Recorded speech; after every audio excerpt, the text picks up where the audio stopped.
మా అక్కలందరికీ తెలుసు, ఇంటాయన చేతిలో నగదు ఉంటే బెల్ట్ షాప్ పోతాయి, మా ఆడబిడ్డల దగ్గర నగదు ఉంటే పిల్లలు బడిపోతారు. అవునా అక్క? ముందలంతా మా వాళ్ళు కూర్చున్నారా? వెనకాల అక్కల్ని అడగకుండా మీరంతా అడ్డం కూర్చుంటే ఎట్లనే? ఇవాళ నగదు ఇంటాయన చేతులుంటే ఊర్లూర్లో మంచినీళ్ళు దొరికినా దొరకకపోయినా కేసీఆర్ తెలిసిన బెల్ట్ షాప్ దగ్గర పోతుంది ఆ నగదు.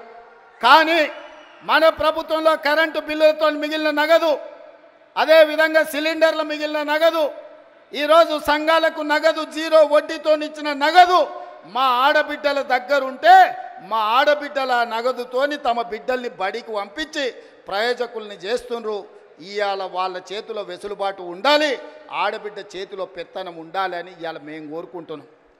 కేసీఆర్ ఏమో ఆడబిడ్డలకు పెత్తనం వస్తే తాగుబోతోళ్ళు ఉండరు, తాగుబోతోళ్ళు లేకపోతే ఆయన సంఘాన్ని కోల్పోతా అని ఆయన అనుకుంటున్నాడు.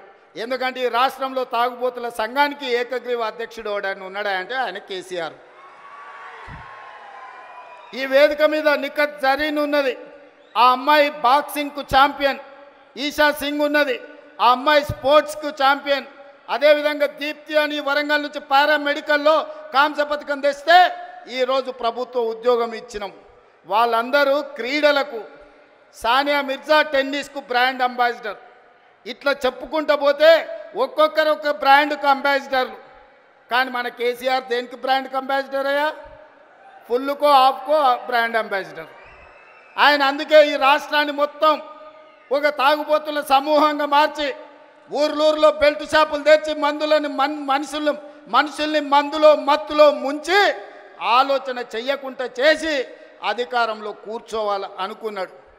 కానీ తెలివిగల తెలంగాణ ప్రజలు తేరుకున్నారు, దిమ్మ తిరిగే జవాబు ఇచ్చిండ్రు. ఇవాళ ఆయన అంటున్నాడు ఏం కోల్పోయినరో తెలిసిందని.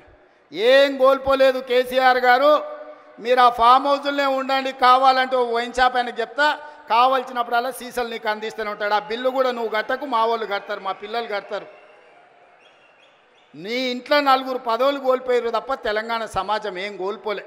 నీ నౌకరి పోతే తెలంగాణ నిరుద్యోగ యువకులకు, నీ తండ్రి కొడుకుల నౌకరి ఊడగొడితే తెలంగాణ నిరుద్యోగ యువకులకు 10 నెలల 50,000 ఉద్యోగాలు ఇచ్చిన ప్రభుత్వం ఈ దేశంలో ఏదైనా ఉంది అంటే అది ఇందిరమ్మ ప్రభుత్వం. ఆ ఇందిరమ్మ ప్రభుత్వంలో 50,000 ప్రభుత్వ ఉద్యోగాలు ఇచ్చిన ఘనత నా మంత్రివర్గ సహచరులదని నేను ఈ వేదిక మీద నుంచి గర్వంగా నేను చెప్పదలుచుకున్నా.